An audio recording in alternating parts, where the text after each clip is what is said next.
Hello and welcome back to Radio Gamescast. As always, I'm your host Ryan, and I'm joined today by my lovely duo of co-hosts, Alex. Hi. And Wyatt. Hello, hello. It's Game Pass Games Club week. We're going to be talking about a set of 4 games that we all played that are all on Game Pass, and thankfully this month, none of them are leaving as this episode's coming out. So they'll all still be there for you to play if you would like to play along. And yeah, we're talking about, we're not going to spoil anything deep in because we only play these for 1 to 2 hours to get kind of a demo treatment and try a bunch of different games we wouldn't have tried. So we're going to go through these, starting, I think, let's get Ninja Gaiden out of the way. We played, for the Ninja Gaiden discussion, I'm just gonna grab this. And just make this whole discussion a little bit. Exactly. For reference, we've played through all 3 Ninja Gaiden games as part of this show over the past year. Ninja Gaiden 1, I think Alex and I had a good time with, but the others were not super positive on it. Nope. Ninja Gaiden 2, I think similar story, better game than the first, but not, at least more modern than the first, but also Better has a game? lot of issues. I can acknowledge. I didn't find myself getting as far into as I did in 1. Maybe that was time commitment or, same-esque. I think it was time. I think we did that yeah. episode like right around a bunch of big releases or something. I can acknowledge, as someone who doesn't like any of these Ninja Gaiden games, I can acknowledge that it was better. Like, there were noticeable improvements almost across the board. Now, Ninja Gaiden 3 Razor's Edge and then it just takes a nosedive. very famous for basically killing the Ninja Gaiden franchise. It didn't sell well. It's not good. They took the format of the first 2 games and instead pivoted because of stuff like God of War was popular at the time, and God of War had a lot of QTEs, so they took that from God of War but took it poorly and didn't make them good. And basically took a bunch of stuff that is just not fun. I have a question. Is there any game mechanic from the early 2000s or to mid 2000s that is aged more poorly than QTEs? They are I so think QTEs have awful in games that now have them, like Spider-Man and Ghost of Tsushima's got some that are good. Games that actually do it well, like Yakuza. Also games that do it now is fine, but you go back and play a game from this era with QTEs, it is a nightmare every time. Especially Ninja Gaiden 3, because Ninja Gaiden 3 tosses them everywhere. Has them so often. The timing is tight in this one, and if you don't get them, you are just going to die half the time. And they're not fun. They're like weird hold the left trigger and move a direction things that just don't respond well. Which is weird for a franchise that is known for having responsive controls. So, the controls in this one were markedly worse somehow. I think it's because I felt like I wasn't really contributing to the fight at all, and there was a couple. A good way to put it. Yeah, there's a couple things that are going on. One, I felt like sometimes I would be hitting the X or the Y button, and he just wouldn't do anything. He would just sit there. Also, the camera was placed in such an obnoxious way where everything was covering the camera and you couldn't tell what was going on. To add on top of that, sorry, I can't form coherent sentences because of how much. Let's talk about the camera for a second, Wyatt, because you brought that up. Okay. And I think I disagreed with you in the last 2 games when you were like, you really didn't like the camera. Aside from 1 or 2 fights, I was like, they were bad in those fights. The camera in 3, so bad. It's so bad. It's like the person controlling the camera is playing an FPS and they're doing the 60-40 rule, where 60% it has the same of the screen is problem. always in cover. Yeah, it has the same problem that Bayonetta 3's camera has, in that, Bayonetta 3 gets around this by not being as punishing of a game. It doesn't matter as much there. But because there's so much shit on the screen constantly, you just can't tell what's going on. And they keep throwing big enemies at you, and you just can't see. The difficulty is not the fight. It's I can't tell what they're doing because there's a giant leg in front of my face and 8 explosions going off in the middle, and I just can't tell what's going on. I'm pretty sure... Now, I don't know much about the development of this game, so Well, they had to include like a whole stop nother me. separate mechanic where it's just like, okay, press down the stick to find out where you're supposed to go because they couldn't design a level properly. But also, doing that is so disorienting because it suddenly like whips your camera in the other direction, and, like hyper focuses like a zoom lens, and it's terrible. It's not good. Yeah. I don't know much about. I don't know much about the behind the scenes of this game, but what this feels like is that they got a team of genius scientists to sit down and create a mathematical formula that then generated the exact angle for the camera that would be the most annoying. They got it to like a pinpoint precision. Like you couldn't have put it anywhere else to make this game like any more obnoxious. You got it perfect. Leave it. God, and then There's to that. add on top of all of that, all of the enemies look like everyone has a similar color palette. So sometimes I was losing track of where Ryu was. Like I was like, am I behind that guy? Am I behind that guy? Oh no, that is me. Wait a minute. There's also poor. At least I felt it's very hard to tell when you're getting hit and how long that staggers you Yeah. for. So it's impossible to know when you're able to, act again if something truly hit you or missed you. Because so many enemies at the beginning have guns as well. It's pretty much impossible to not get hit entirely. It was also like the tutorial was annoying because they had the text at the bottom of the screen while you're being attacked like relentlessly. So it's like you don't even have time to read it because you're already like being attacked. And you can't take that many hits. It was just I was like, what does that say? Wait, what? Oh god. It was like it was so just all in your face right off the bat. Like I remember the first game had this really nice buildup of like because you might handle like one or two enemies at the same time in the village, and then gradually ramping up the density to a point where you could handle it. Yeah, a lot of it was like taking in the environment, learning how your traversal and your movement worked and stuff like that, and then it kind of built up to it. This just like throws you right into it, like immediately, and not in like a fun way where it's exciting. It's just annoying. Yeah. And it's like, oh no, Prime Minister's in danger. Ryu Hayabusa, come do your chores. Oh, go! It's bizarre too. The story is wild in this one. It's immediately too complicated, and you don't know what's going on in a way that I think the first two games didn't feel like that at all. So behind the scenes of Ninja Gaiden 3 a little bit, we played Razor's Edge, which is technically the best version of 3. There was the original version of 3 released with, get this, one weapon, tons of QTs, the main character, Ryu Hayabusa does some like wild shit in that game. And it took out a bunch of the combos and basically was a terrible game. It did not have the creator of the franchise had left, Itagaki, and for Razor's Edge, I believe some of the people came back to make 3 that had left, or to make the Razor's Edge version, but they only had a year to make this Razor's Edge version, so it was cranked out super fast. And obviously a lot of the problems that were in the base game are still here. And it shows. Okay, all you need to know about the behind the scenes of this game is that there's an entire What Happened by Matt McMuscles on it, which and it's almost 20 minutes long, which means there's a lot to get into. It's really interesting. It's a great video.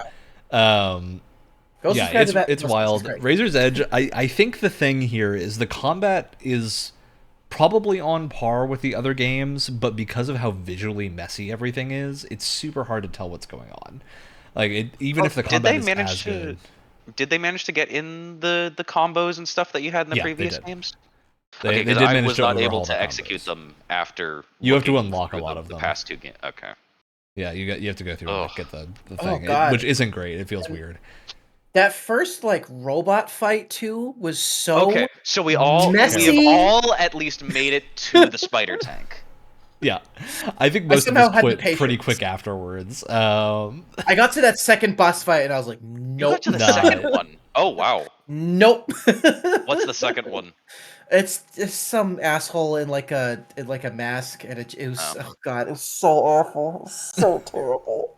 And the spider tank, Oh my god. it's not a technically difficult boss. Like, it isn't mechanically difficult. It is when the controls are working against you constantly. It is super hard to tell what's going on because it's too big. It's too big to fit on your screen. Yep. It's doing a bunch of particle effect heavy things, and you just can't tell what's happening. It like turns and tries to flamethrow you, and you have to just keep dodging repeatedly, and it just is boring. And then you need to break a bunch of armor on these things, but you have no real clue when you're actually breaking it. And it just starts to do, once you break one piece of armor, it will do this obnoxious slam attack over and over with very little tell, and it's just very obnoxious. Yeah, none of the attacks have tells, especially when if you're like me and the music was just immediately like the settings were borfed somehow in this, and it was always at 100% volume for everything unless it was at 0. And there are somewhat like there's some level of sound cues for attacks, which if you don't want to get a migraine instantly and instead 25 minutes in, you turn the sound all the way down. Yeah. So that was a disservice to myself. And also, if there was just some point where for 5 attempts in a row, I was immediately stun locked by the flamethrower, couldn't get out, and just died 5 times in a row without being able to do anything, and then it fixed itself. I was finally able to get like the boss down to the last bit after kiting it with the obnoxious turning and stuff like that. It was incredibly inconsistent.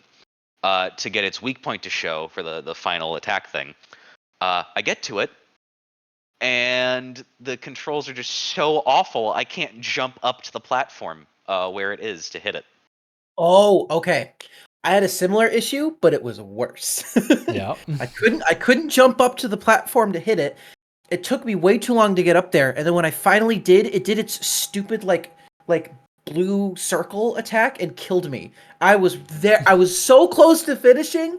I was so close to finishing that boss, and then it killed me last second because I was struggling with the controls.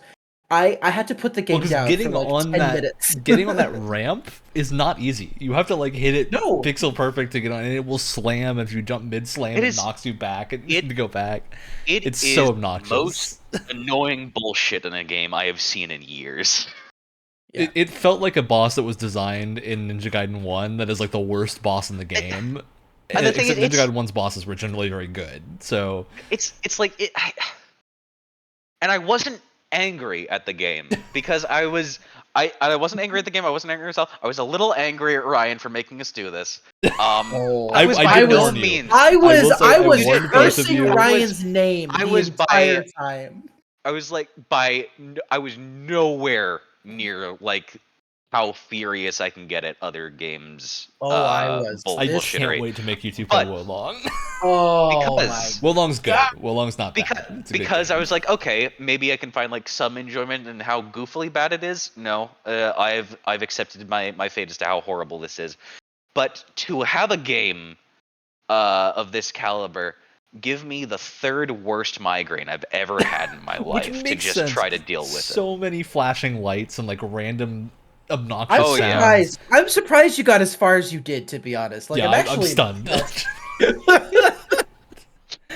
Yeah, there's not a ton of redeeming stuff. Maybe if you play this game on like easy, it would be fine. Oh, I was playing it on easy. Well, I tried it on normal. Getting stun locked by the tank 5 times. Yeah, I was on normal. I regretted it as soon as I normally play action games on hard, but this was obnoxious. It was obnoxious and unfun. After I couldn't hit the ramp, I just was able to calmly put the controller down, be like, all right, cool, that's it. And I took special prescription strength migraine medication and probably a few too many Excedrin, and fell into a sleep I wasn't sure I'd wake up from. Well, I do want to say a couple of good things about Ninja Gaiden 3: Razor's Edge. No, not allowed. Not the allowed. obliteration technique looks cool. That's neat. Not as cool as it did in 2. That's the one where you injure an enemy, you're able to finish them, right? Yeah, you can finish them off and you do like a sick move. That's pretty neat. What was the line that they had in the tutorial? It's like, Enemies freak out when they're about to die. Yeah, it's like enemies go get really? crazy when they're about to die, and you Gee, can use thanks. obliteration technique on them. That is cool. That's been in the other Ninja Gaiden games, and it's better in those games. Yep. But because the camera work didn't here. have a seizure whenever you were obliterating. There's cool ones for the alternate weapons here. That's something that the other ones I don't remember if they had as cool animations for the alternate weapons. With but the claws, you do kick through a guy. Yeah, there's one where you like kick and you like hook your arm. That's cool. Doesn't forgive the game. So the moment that I quit this game is I got to a challenge skull where you do like a challenge fight. I got most of the way through it, and then the final wave of enemies, they just throw a bunch of German shepherds at you. Like, German shepherds with vests on them, and every time you hit them, they cry like an actual dog. Oh, God. And they keep doing it. They keep doing it in that thing. It's in so many of them. I was like, this is not fun. So and then the the developers moment that I quit, are just bad people. The moment I quit is when it did... there was an obliteration technique, animation, on the dog. Oh, for the dog. Oh, for Christ. the dog. And you put a knife through it. So I was like, that's too much. That's too far for me. I think that was the step that went too far in. Wow, so I went further than both of you. Oh my I'm actually God. kind of shocked. I went past that first challenge. It was That's bad. insane. Well, because I died pretty early on in that challenge call, and I was like, if I don't need to complete this to continue the game, then I don't give a shit. And then I just kept going. Yeah, you left. And then I got to a boss. It was like some prick in like a mask, and I was like, nah, I'm sorry, I can't. Yeah, I did go a little bit past that challenge skull, but I was like, nah. Not even just at that point. No, I got to a boss, and we were kind of going back and forth, and it was annoying, and I hated it. And then there's a moment where when you get his health down halfway, you like kick him out of the house that you're fighting in, and then you're fighting in the backyard. And then I died, and I was like, oh God, I'm going to do this all over again. No, it like goes back to when you kicked him outside of the house. I was like, oh, that's kind of nice. There's a checkpoint, but you keep the same amount of health. And I had a tiny amount of health left. So you're screwed. Anytime, every time I died, I would have this tiny amount of health. So I'd get in like one hit, and then he has this stupid attack, this bullshit attack where he just grabs you, stabs you, and then throws you. And it's like, and you can't. Yeah, the he doesn't checkpointing is telegraph awful it. too. He doesn't telegraph it at all, so it would just happen. Like not the frequency of the checkpoints, but the fact that it will deathlock you is awful. Bad game practice. I'm glad we've all had the same experience. I can't do this. Wyatt, I am so impressed in you that you were able to make it further than Ryan. I think for me, because I play so many character action games that are legitimately very good and enjoyed the other two, I just went I don't want to play through the rest of this. And to be clear, like I've played action games that I have like games in this genre. I'm like, I recognize that this is good and it's not for me. Or there's ones that I've actually like genuinely liked. I started what was it? Transformers. What was it? Devastation. The Platinum Transformers game. Oh. That was sick. That was so much fun. Yeah, but Platinum like makes I think you would enjoy most of Platinum's action games. Yeah. And I did play and finish Vanquish, which is a little bit different, but Vanquish was awesome. Also, a Platinum action game. Yeah, exactly. But like, yeah, this is just the worst. The worst thing. I love like the look in your eyes is like a war veteran right now. It's like. You're smiling. You're trying to smile through the pain, and it's not working. Oh, what tour were you on? NG3 Razor's Edge. At least you weren't stuck with regular NG3, those poor bastards. Yeah, I don't think I'll ever finish this game unless someone forces me to. I'm uninstalling it from my computer right now. If you want to play Ninja Gaiden, play 1 and 2. 1 and 2 are good. If not very difficult. They're very difficult games, but 1 and 2 are legitimately good action games. I know, they ease you into things and teach you how to play the game. The attack animations are cool. They are too flashy, so you can't see the screen. There's so many enemies that are just like off screen all the time that are hard to react to. Everything feels bad. It's not great.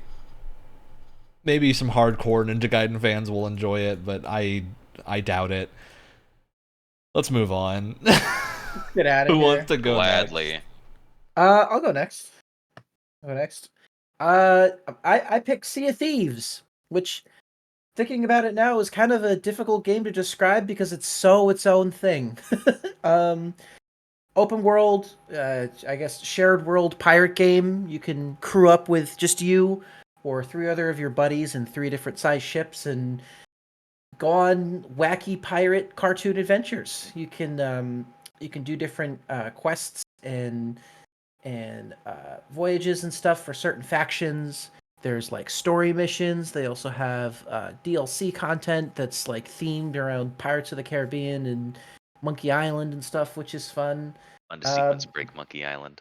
yeah, but I mean, you go out, you find some treasure, you fight some skeletons, you shoot down some ships, you get boarded by players that yell the N word at you all the time, and it's a damn good time if you're into that kind of thing.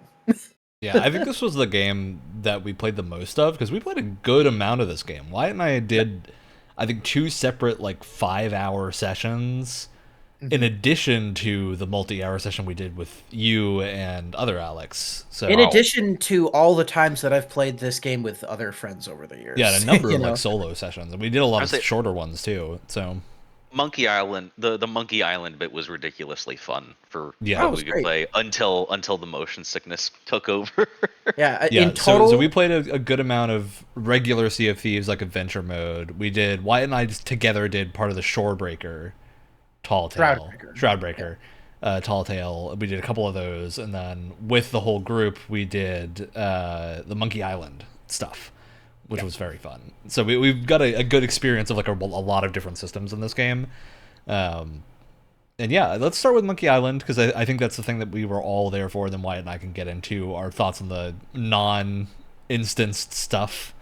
But yeah, Monkey Island is really cool. You set off from one of the outposts into a big archway that takes you to a not PvP area. It's like your own instance of an island that you can kind of explore and do the point and click thing and collect a bunch of items. You're collecting pieces of 8 to give to people to get items and solve how to go find Guybrush Threepwood hiding away in his mansion. I think we had a good time doing that. And then spritz skeletons with root beer. Sprit skeletons with root beer. We had to assemble a skeleton. That was fun. and After brutally mauling one. And comparing this to the Pirates of the Caribbean expansion, whenever they do these themed expansions, they go so hard with the references and really making you feel like they're in the world that they're bringing into Sea of Thieves, right? Like, I mean, the first mission for the Pirates of the Caribbean expansion is literally just an entire city where it recreates the ride with like some fun gameplay segments where you basically have to that's like super cool. fix it, and it's fantastic. They do it never feels cheap. The like references and it never feels cheap and it never feels cynical. It always feels like they're recreating things as closely as they can with the Sea of Thieves art style and with its gameplay, and they do it in a loving way. And you can it's so easy to tell just by walking around Melee Island, like what we were doing. It was fantastic. Yeah. I think it was very fun. It definitely has point and click logic, but I think for a Monkey Island expansion, I'd expect that. I'd be disappointed if there wasn't. Oh, it's wonderful. I need to do some more point and click games. It was really fun doing it cooperatively too, because I think it would have taken any one of us a lot longer to do on our own than it ended up taking with all of us kind of doing different parts of it at the same time, of like trying to figure out what's the next step and how do we get the thing that we need. I think there's a very interesting untapped market for co-op point and click games. Oh, yeah, absolutely. Yeah, co-op like first person puzzle was very fun. It's a fun mix of things.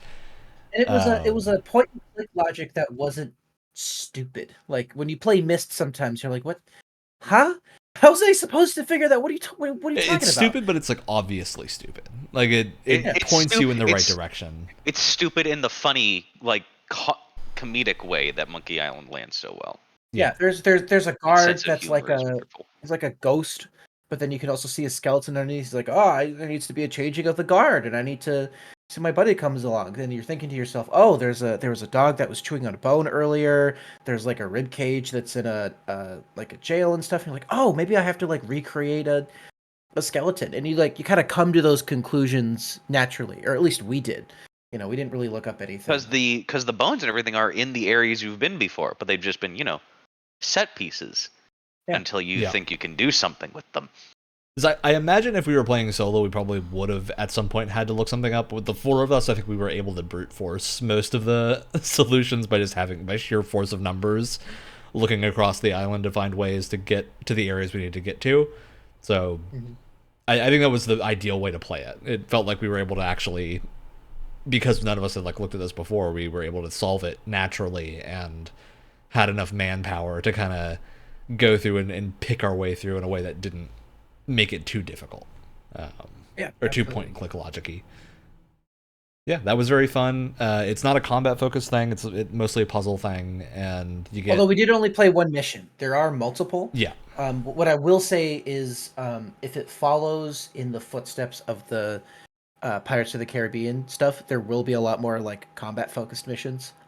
They do a lot of the reference heavy lifting in the first mission, and then they kind of go off and do their own thing while still kind of sticking to the expansion, sticking to the material that they're working with. But yeah, that seems to be the theme where it's the first mission is pure just reference nostalgia, but done cleverly, and then the next missions after that are more like what you would typically find with other Sea of Thieves Tall Tale missions.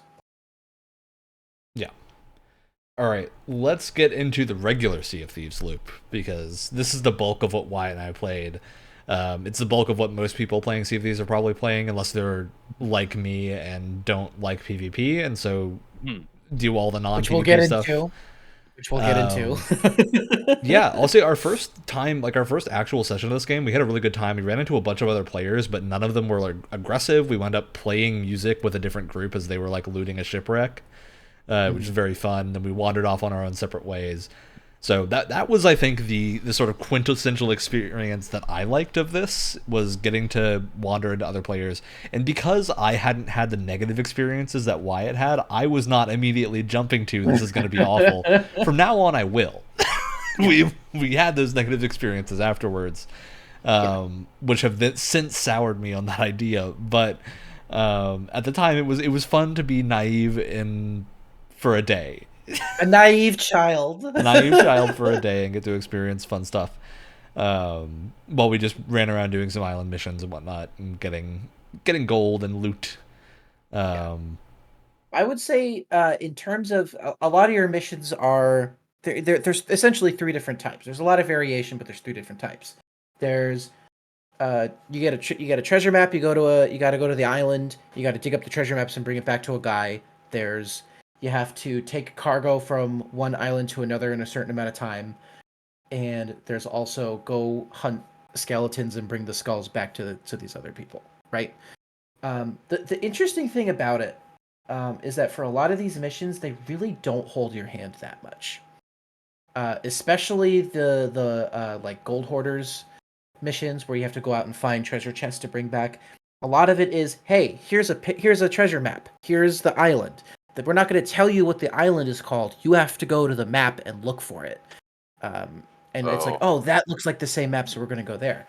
And then when you get to the island, it has the X's on the map, but actually coordinating and figuring out where you are on the island in relation to where the X is on your map is a whole other challenge. And so sometimes there's a lot of running around of where is it? Is it between these two trees with this rock behind me? Is that where I am right now? And I feel like it's both a little frustrating when you're kind of running around in circles, but also really rewarding when you find what you're looking for and the game hasn't really held your hand that much.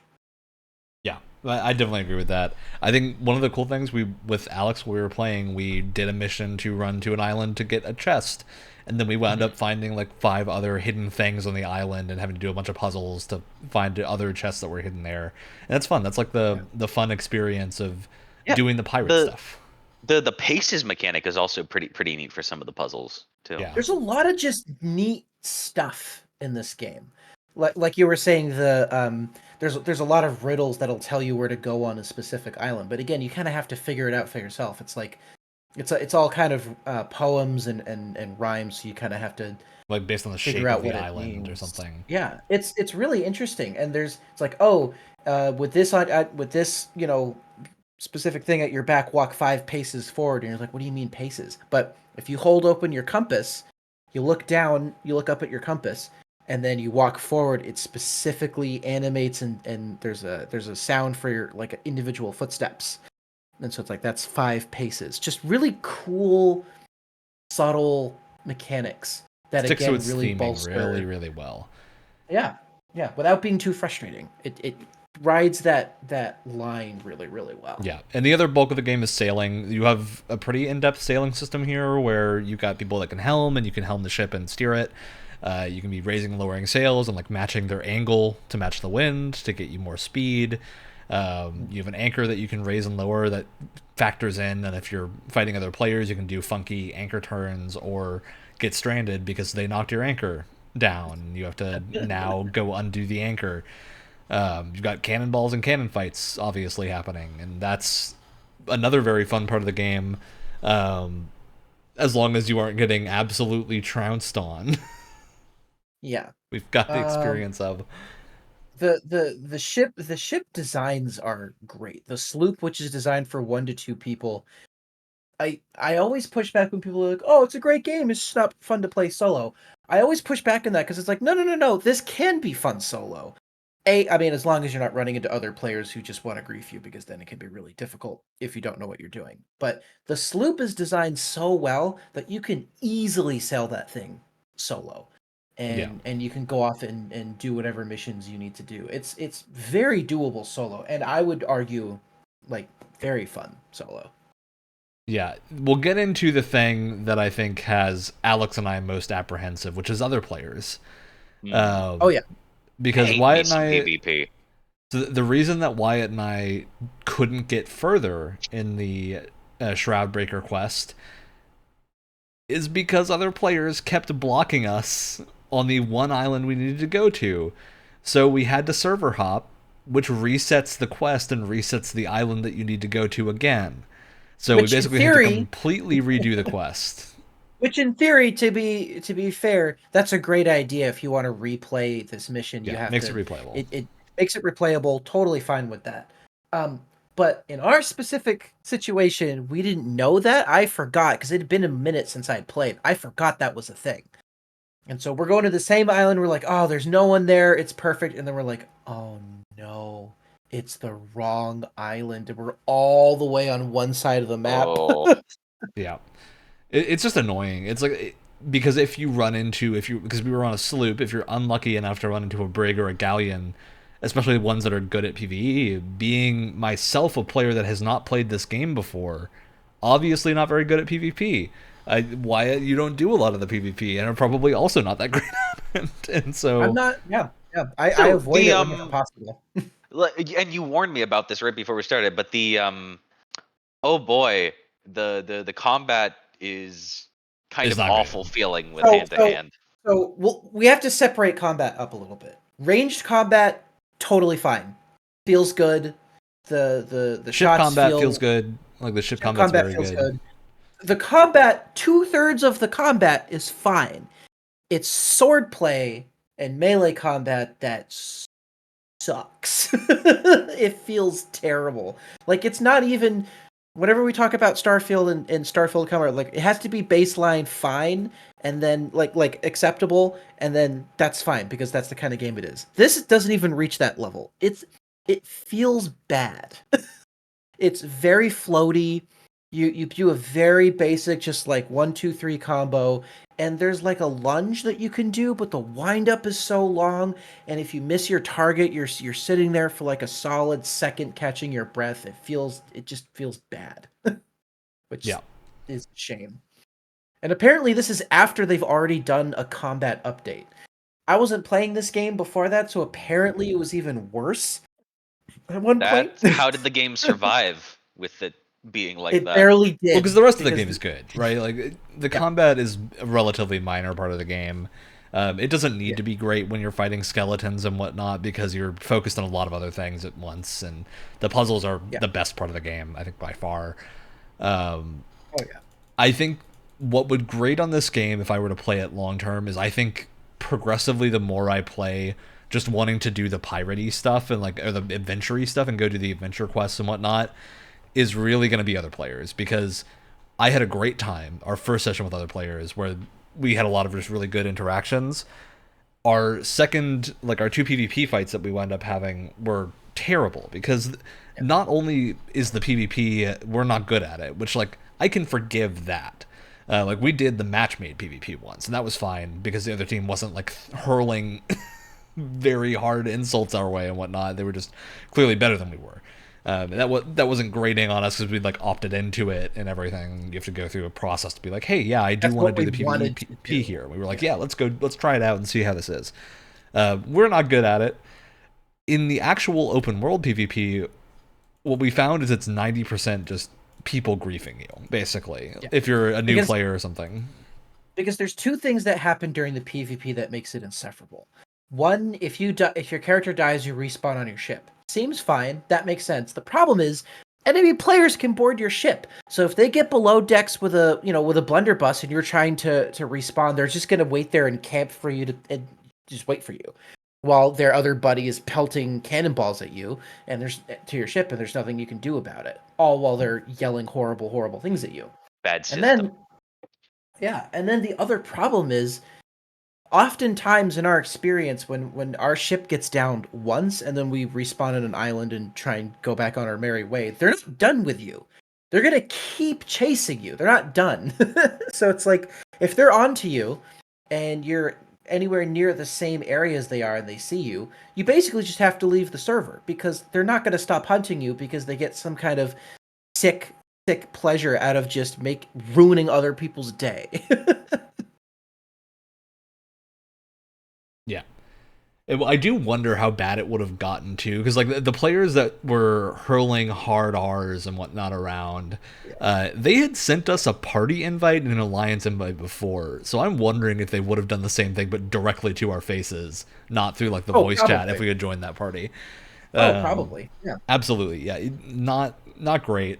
I think that's the biggest harming factor here, because I don't want to advocate for them to take the PvP away, because I think it's pretty integral to the feeling of the game, but I do think I won't play it again in the PvP, at least in a heavy PvP way, or not doing a tall tale because of that. I think it's a catch-22 of the community is not great, at least that we ran into. So my experience, and I have about according to the Xbox app, I have about 4 days in this game, right? And a lot of my experience with it has not been terrible. It's not the worst community that I've ever played with. In terms of online game communities, it's not the worst. You got the worst of it in those. Yeah, and it feels exceptionally bad because you can have if you're loaded up. In our case, we didn't have anything on our ship. We were just trying to get to a point to do a tall tale, and we had at that point we're getting camped trying to do this. There is just nothing we can do except for server hopping. And that, of course, led to the resetting the quest, and we have to replay an hour of stuff to get back to where we were, which is not great.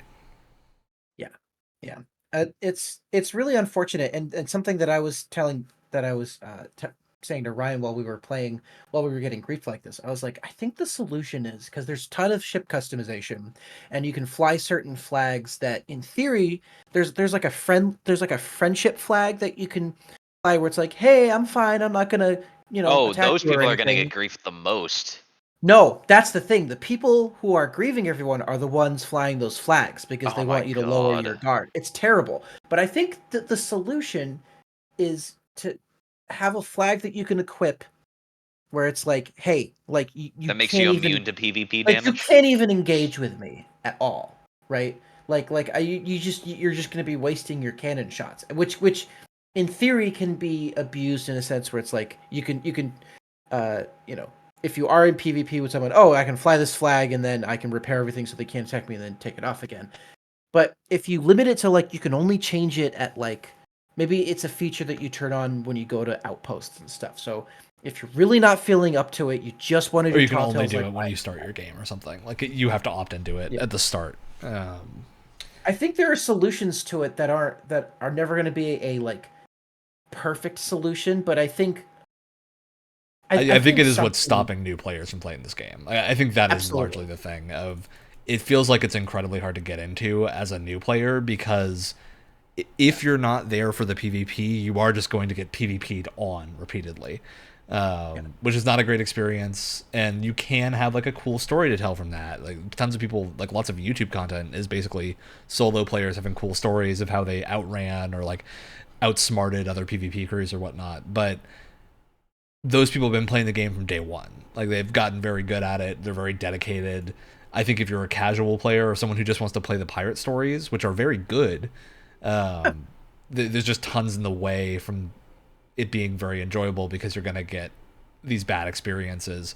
And maybe part of the solution is just take BattleBit's voice chat moderation because Yeah. my lord, like the voice chat was the worst. Yeah. Would just open miking, like saying things that should not be said. And yeah, BattleBit does a great job of moderating that stuff. With they have like a funky tech they use to if you are on open mic, they will monitor your mic. And if you start spewing stuff that shouldn't be spewed to other people in a room, it will ban you instantly. It's a really good way to make sure that those people don't keep causing problems in online, the online rooms and whatnot. So Yeah. I think that And would be a and potential solution here, but it's just not. yeah.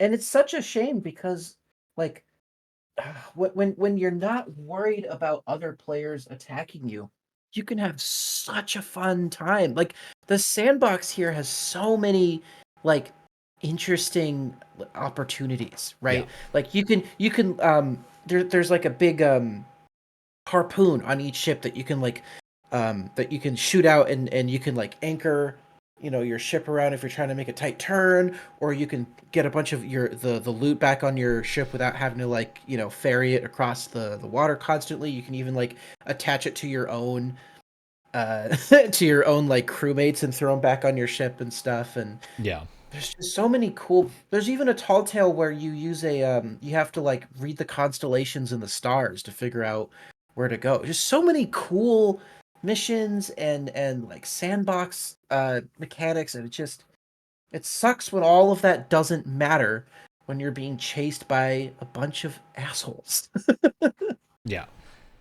It's just a frequency thing too. Of like, there's a frequency of it here that is not great, at Yeah. least from what we played, and I think that's rare is going to be Rare's like biggest problem with getting new players is like, yeah, the captaincy stuff is cool. There's tons of cool pets and whatnot. I think if you want the shit PvP, good game for you, right? But Also, for everyone else, it's not gonna grab you. also, yeah. Also worth pointing out, this game probably has the most relaxed, fair battle pass I've ever seen. Like, it's actually super, super nice because with most battle passes, it's like you have your premium tier where you earn rewards on every single tier, and then the free tier, it's like you get something every like 10 tiers or something like that. Here, completely flipped. You don't have to buy a single thing, and every single tier you get rewards. A lot of it's gold, but that's still really helpful because there's a ton of customization and swords and stuff to get in the game. And then the premium tier is for like really nice stuff that you get every now and then. It's a very fair system, and yeah, it's just a shame when you play for 3 hours and you feel like you made no progress because there's these dickheads hunting you down the whole time. Yeah. It really is a game where like your play session's either going to be great or you're going to spend the entire time you're It's playing gonna be just running away from miserable. people and be miserable. Yeah. Which a lot of multiplayer games get around that by having match times just be very short. So you're not, if you at worst you've wasted 20 minutes or so. You're not there for ages. Or it's a game like Battlefield or BattleBit where the matches might be long, but you don't need to stay the whole time. You can hop in, hop out, and it's your minor contribution doesn't do enough in the grand scheme to really tilt the game one way or the other. So it's just more having fun doing FPS things. Whereas here it is you can actively have your day ruined by someone. Yeah. which it doesn't feel great. I do still really like this game. I think there's a lot here to love. I just think I would be a lot more inclined to keep playing it if there were a way for me to just be like, hey, I only want to do the tall tales. Don't bother me. Yeah. Absolutely. Yeah. All right. Oh, art style beautiful. I don't know that we talked about that. Art style and Oh, sound, yeah. absolutely phenomenal. Gorgeous. I don't think a single other game has had better looking water. Like it's. Yeah, looks great. Which is good because the water is 90%. Yeah, it's most of what you're seeing. Yeah, but it's got this fantastic, like, colorful, cartoony kind of like over exaggerated art style that I feel like is going to age really, really well. And then they just supported it really well with good looking water and fantastic lighting as well. Yeah. All right, Alex, are you ready to talk? Time for Book Thief. Time for Bookwalker. Bookwalker. It's time Oh, that's for right. Book Percy Thief Jackson, is a Book Thief is a Book Percy Thief Jackson is in the a Book Thief book series. It's actually Lightning Thief, but that's fine. No, there is a series called The Book Thief. Okay, It's just okay. one book. Anyway, Which is not what we're talking about today. yeah, we were talking about, but we were previously talking about the point and click elements of the Monkey Island story. Yeah. Now imagine if that was all just the game. We get a fun point and click game about having the power to jump into books and alter their story. The premise is essentially you are a writer who They just call you a writer. who has been banned from writing for writing propaganda against the state. So we got some nice 1984 stuff going on. You of course get magical shackles put on you that stop you from writing. That give you permanent writer's block. And I believe what was the sentence? He was sentenced to 20 years or 30 something years. like that. 30 years. With the possibility for it to go down to 28 if you served loyally.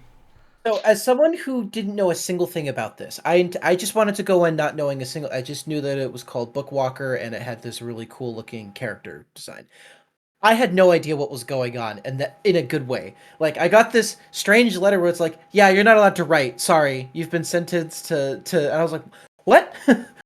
What's going on?" Yeah, and it's almost very Disco Elysium in the way that it starts. Of like it drops you into a world that you know nothing about, and just kind of goes, here, we'll leave a bunch of clues for you to figure it out as you go along. Like, we're not trying to make you actively confused, but we want you to be involved in the mystery, right, of what's going on. And I think this was really effective in that regard. I was very curious as to what was going on very quickly. Yeah. So you have a couple. There's like two different, I guess, main types of exploration, which is in your apartment building. So far, I haven't gotten to a place where if you'd explore outside of it, and then inside the books. And in your apartment building, it's 3D. Yeah, it's first person. Yeah, it's first person. Reminded me a lot of Signalis, with the Signalis like sequences that went first person. Yeah, it was really cool. And there are its own point and click adventures and puzzles that you solve between books that you go into. But the thing with you being a writer and how you're were a writer, you have the ability to jump into the worlds that books create. And there are certain people who pay you to get artifacts from these books. Like someone wrote a book about a potion of youth or a potion immortality. That could a potion of immortality. And you can go in and you can take the potion from that book to give it to the person for money. But it will permanently alter the book too. And you can interact with the characters in these books who are alive and have opinions on things. And there are decisions to make. Yeah.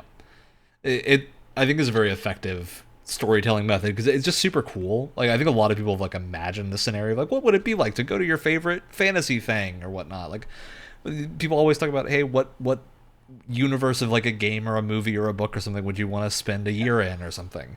Super common. So I think this premise is just really solid and it's executed very well at the start. Turns out, if someone ever asks you that, never take them up on the offer because magical book spiders will try to kill you.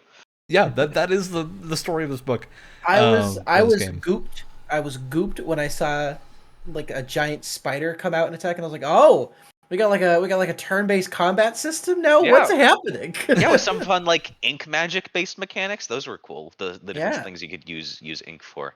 And like crafting. I like it. Yeah. I'll It's say just- there's a lot of the things thing that I was was missing. least enjoying was probably the combat. I think it was Yeah. at least maybe it gets better later on, but at the until the part I was playing was largely superfluous.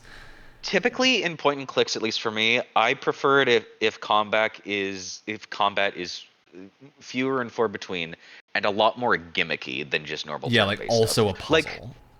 Like what we were talking about with Monkey Island in the original games. There was a whole there's a few people that you can fight with like swashbuckling fighting stuff, but the main mechanic of it is insulting people.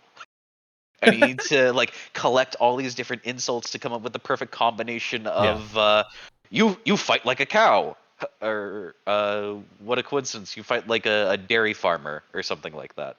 Yeah, I also think it reminds me of like Phoenix Wright, where you don't have actual combat, but you have the trials where you have to present evidence and like it's framed in this whole unique way, same way that Danganronpa works and whatnot. So I think that generally is a better approach to it, and at least at the point in this game that I ended at, which is partway through the second book, it feels like the combat's just kind of there. Like at no point did it feel particularly challenging or necessary. Like it kind of felt like they were like, we want this to take a little longer, so we're going to throw a fight in. Maybe it gets better later on, but also not like bad. It's not aggravating at all. It's just kind of it stands out as not as interesting as the rest of the game. I do love the micro meta storytelling as well that you find within like each book as their twists unravel and things like that. Yeah, it's a super cool take on how to do this type of thing. You get like a little buddy in a lantern at your side that is a character from a different book that we don't know yet, who helps you out with like meta knowledge, but your own character doesn't want to spoil the book for them as you're walking through. It was almost like it's almost like playing a game and having a friend watching you play it and having the friend help you out from time to time. Speaking of multiplayer point and click games, you know what I mean. It was really interesting. Yeah, and I think the art style is gorgeous as well. Oh yeah, beautiful, so beautiful. pretty. That's the main reason I picked it, and then I saw point and click. I'm just like, double yes, cool. And speaking of which, that character design where it's like you've got it's like the spine of a book, and then like the pages are the hair. Gorgeous. Yeah, super cool character design. So cool. Yeah, I think this is really a highlight of the games that we played this time. Because I don't think any of us had any expectations from this game, because it came out recently. I don't think any of us heard a lot about it. I didn't know what it was. I didn't even know what genre it was in. I just wanted to go in like completely blind, and I was like, oh, this one, okay. No clue until I judged the book by its cover and looked at it. Yeah, I mean, solid pick.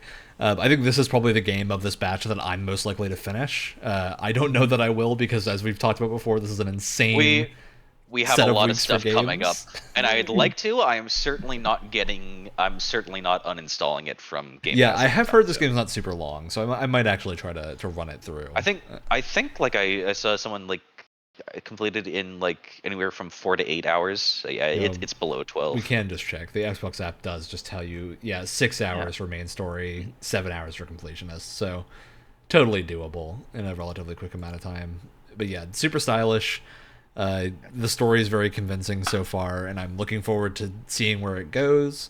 Very unique interpretations of the book ideas that it's doing, like the Potion of Immortality book. You're going through what looks like a dungeon, and then you discover that actually it's a like cathedral that's been transported to the inside of a research institute, because the person who, like the alchemist in it, is immortal. So they're basically having them stay there to create a new version of that potion over a super long amount of time. So yeah, really cool idea. And then you like go on an adventure and have to like escape from the like research institute at the end to go find them. It's fun. The second book is like a sci-fi Thor's hammer adventure where you have to go find you have to get Thor's Mjolnir. hammer.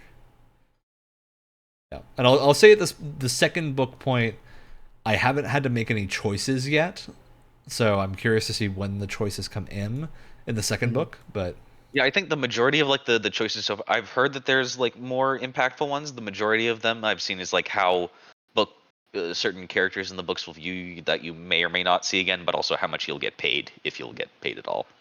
yeah, For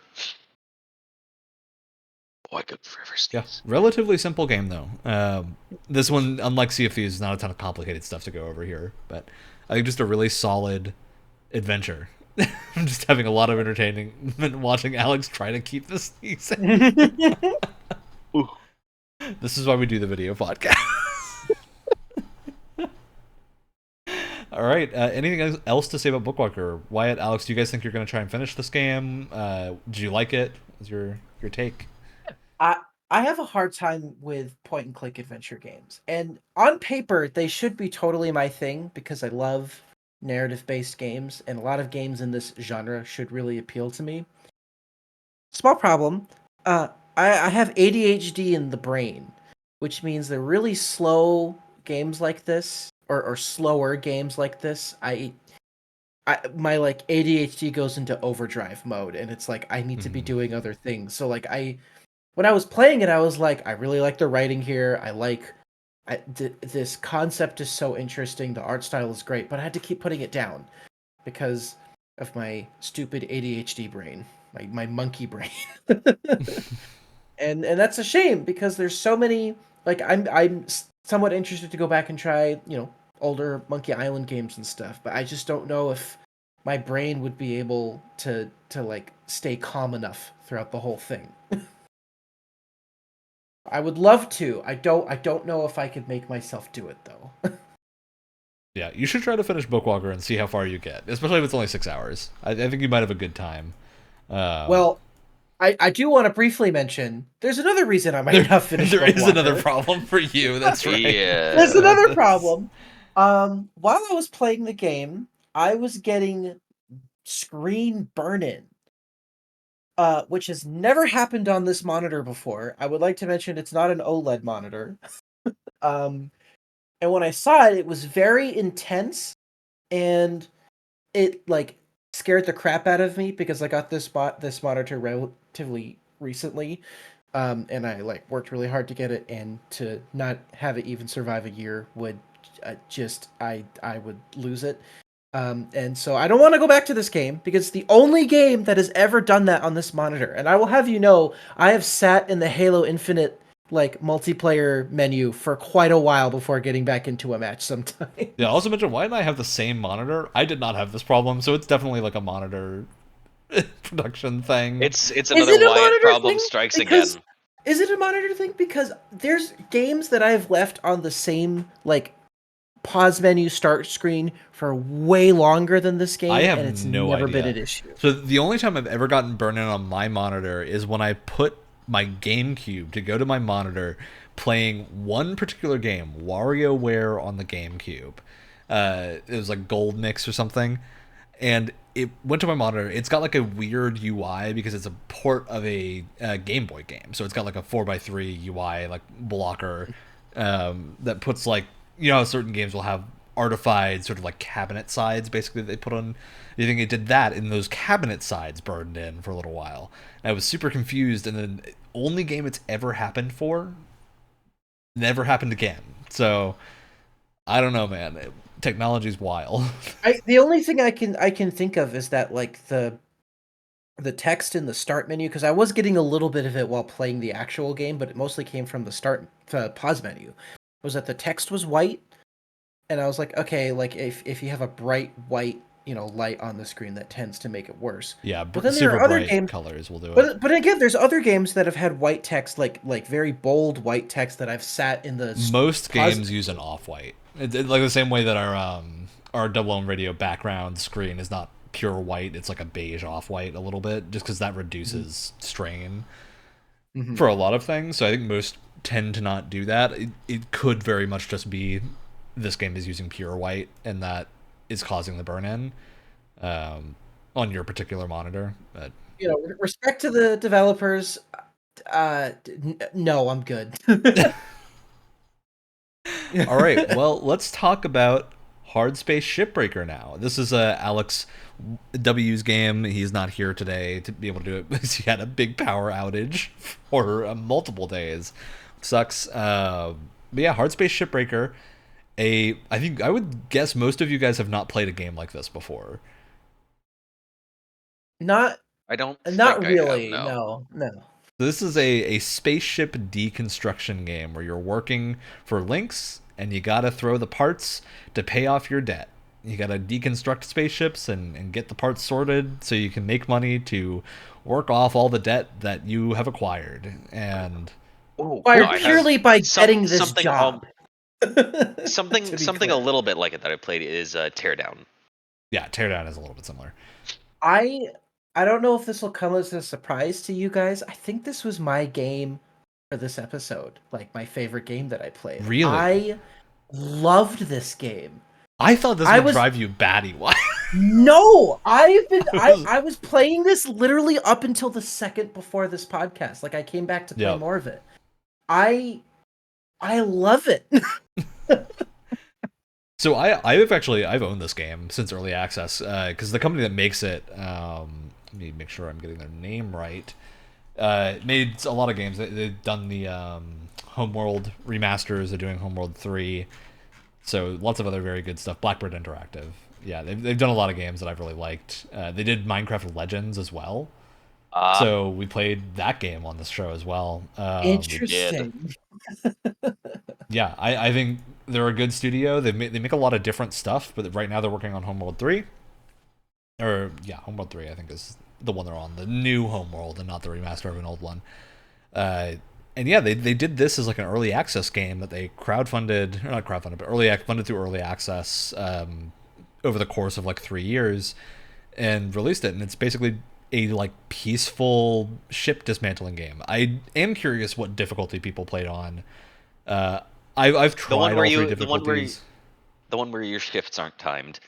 Yeah, I tried all the difficulties. I found that I had the most fun in the untimed version where you can just kind of take it piece by piece and have fun dismantling a ship and not deal with time pressure. I did standard, and I liked the pace that came from standard. Actually, I think I would get too bored with just having all the time in the world to like dismantle the ship. I think I really like having that little bit of pressure because there's not, at least from what I've played, I could see myself getting frustrated with this game if the debt that you're accumulating kind of comes to bite you in the ass later.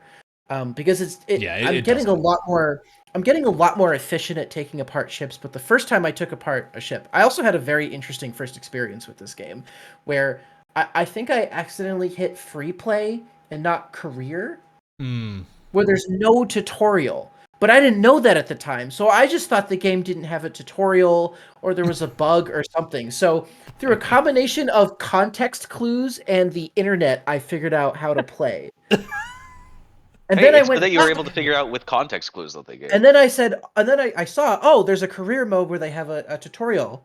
Went into the career mode, didn't give me a tutorial. I think it just bugged out and I didn't get a tutorial anywhere the entire game. So at first I was like, what's happening? What's going on? What? No one's telling me what to do. And then as I figured it out, I was like, oh, okay. I actually really like this. This is cool. Yeah.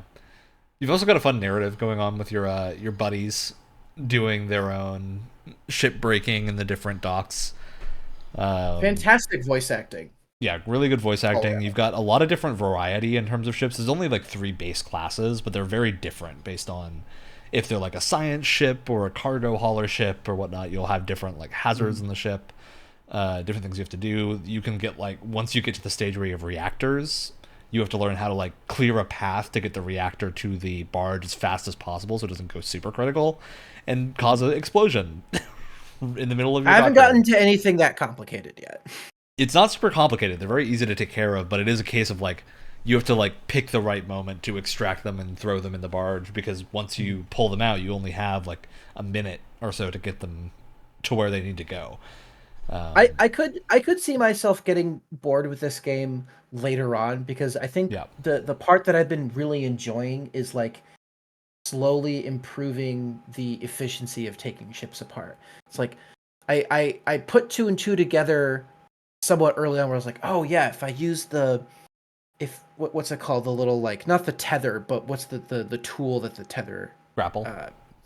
Like, you can use the grapple to like pull yourself closer to like buy more Yeah, you can oxygen, reel or yourself like, in. and so figuring out all those little tricks to like make things more efficient has been like so much fun. And I'm trying to see like how few shifts can I tear apart a ship now, and it's like I'm like shaving off a bit of my time. And I normally don't care about like time trials and stuff, but for some reason there's something that is so engaging about systematically taking apart the ship that just like I want to get a little bit better and better at it every single time. Yeah, it helps But that it's with also a that, very good looking game.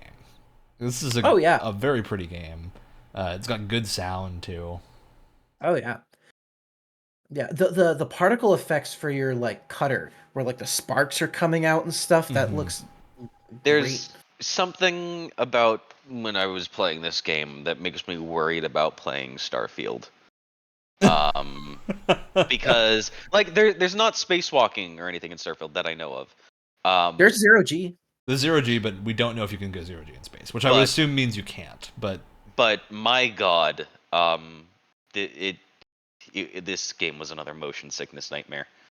yeah, I for figured me. this would be a hard one. We picked some Yeah. bad games for Alex this time. Sea of Thieves was also not great in that yeah, regard. yeah, with the like spawning on the ship and it just going.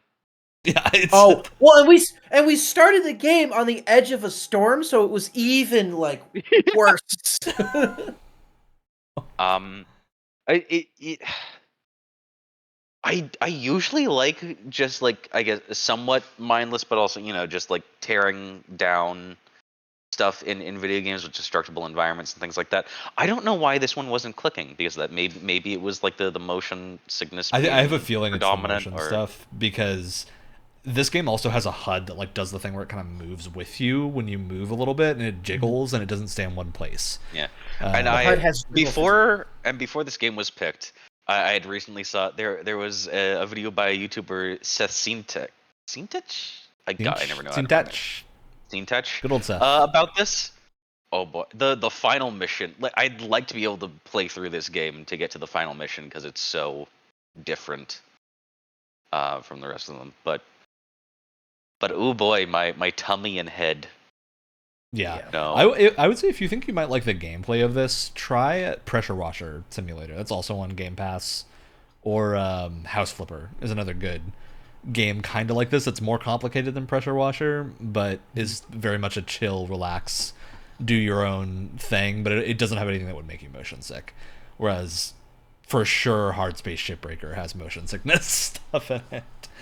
Because I think something that tends to help people with motion sickness, and correct me if I'm wrong here, Alex, is having a HUD that is static and doesn't bounce around.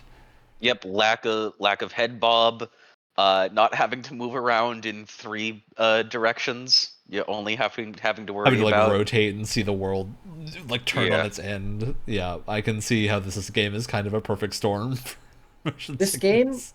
This game also has like it got me right off the bat, because the beginning intro, where like you're setting up your character and you're like signing all these contracts, it is so funny and so charming. Like I loved where it's like, oh, you have to authenticate everything with your thumbprint, and you have to like hold down the space bar. And what finger do you use to press down the space bar? Your thumb. So it just felt like this great little like immersive element. And like a lot of the instructions for the game is in like a terms and conditions, like a EULA type thing. It was so cute.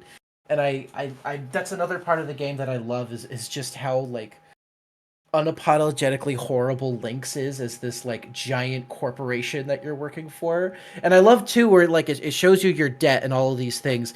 It implies essentially that you didn't have debt until you joined their company, and then you acquired millions and millions of dollars of debt, which is already funny. But there's a screen that like lists all of the things that you owe them essentially, and then right at the bottom it says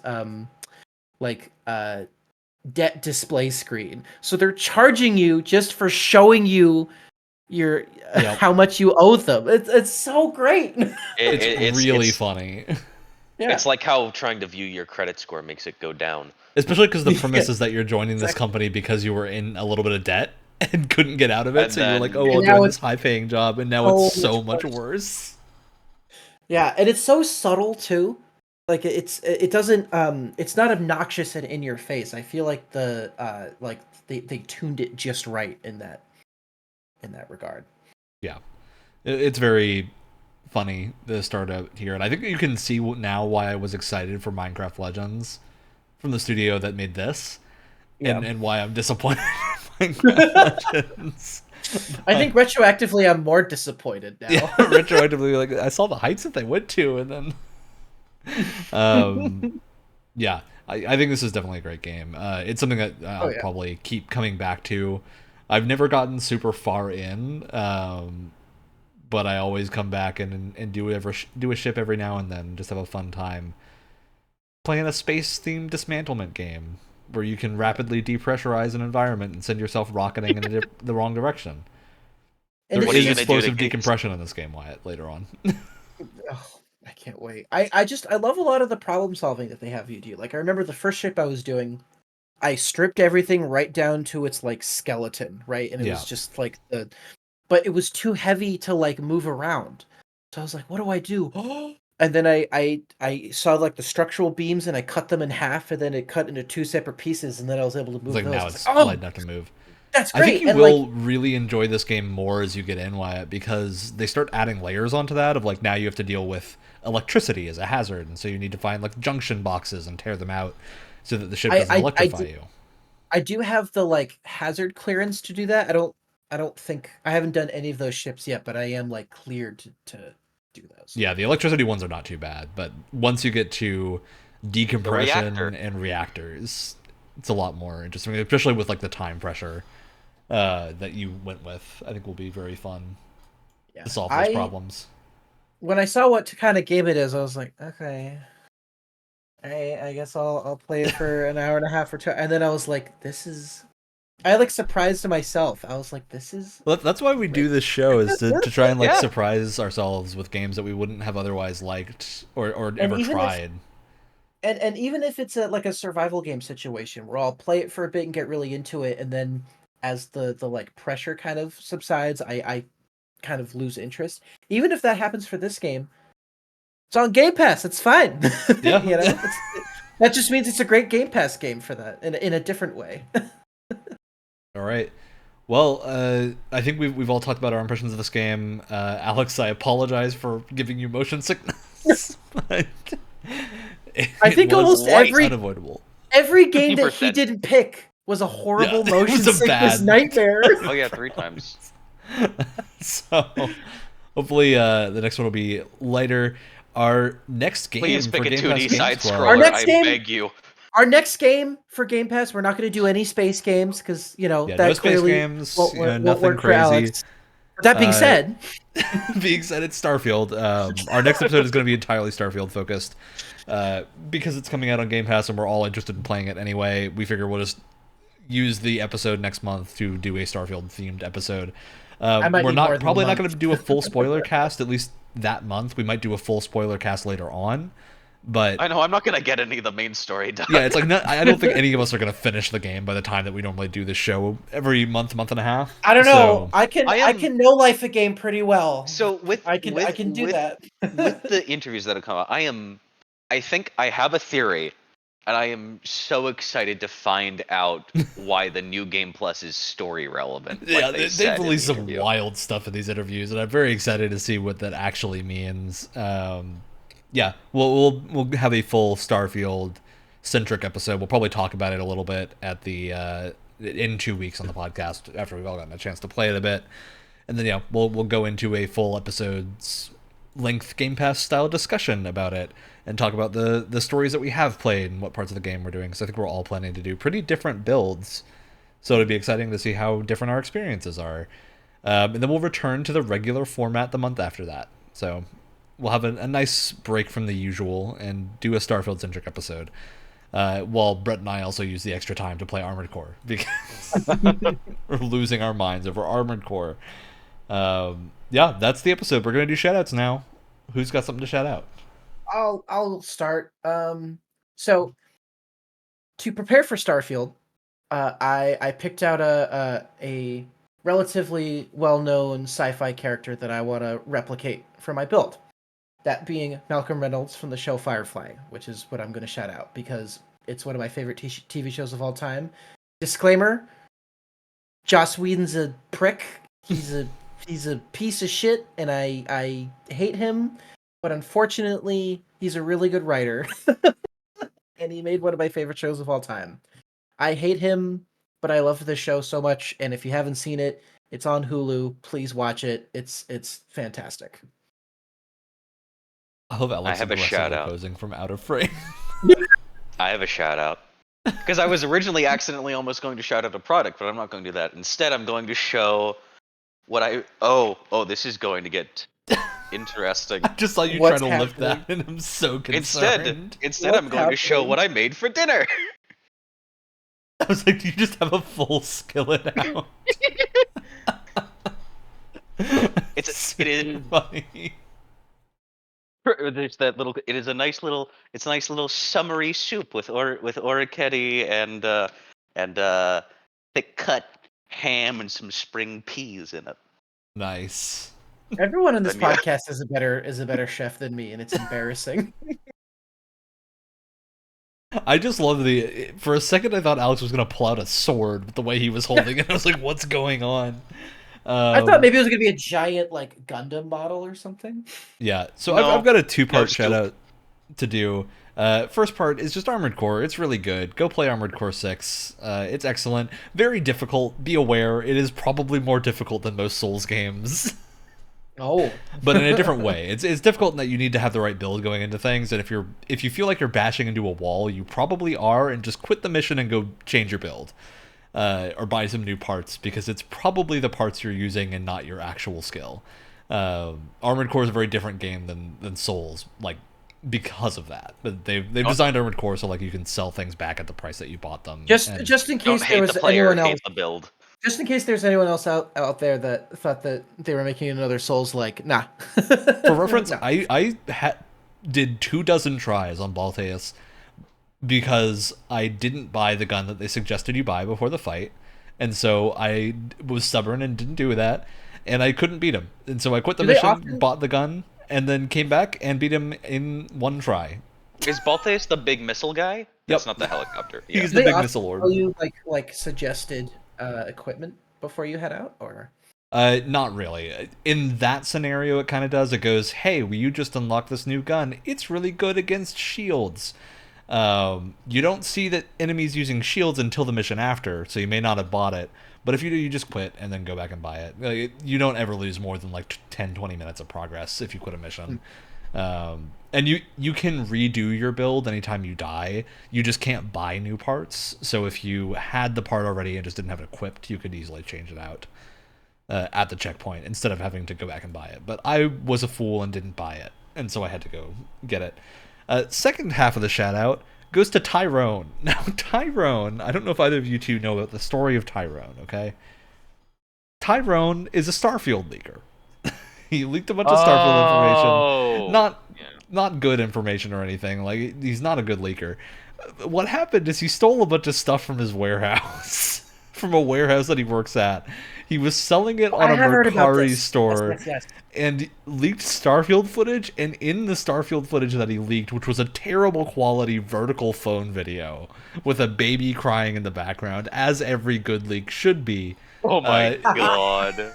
He is talking about his store and like advertises his store and shows his face and shows his Xbox gamer tag, and like his store is not like a small amount of stolen goods. It's like he's selling pallets of things. Like he sold 60 copies of Just Dance 2022, and like how do you acquire There are that? 60 people who want to buy Just Dance 2022? Well, it There's a wasn't reason sold, those games are so- still made. Yeah, wild. I don't. so Not a funny. smart person about this whole situation. Very is much tried to so use it to funny. get clout. And yeah, he added store and he's been arrested on felony theft.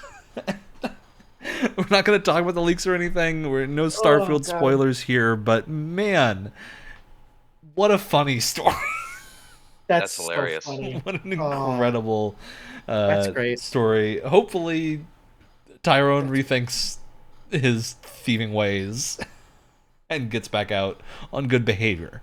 Now, that's the end of our show. What a way to end it.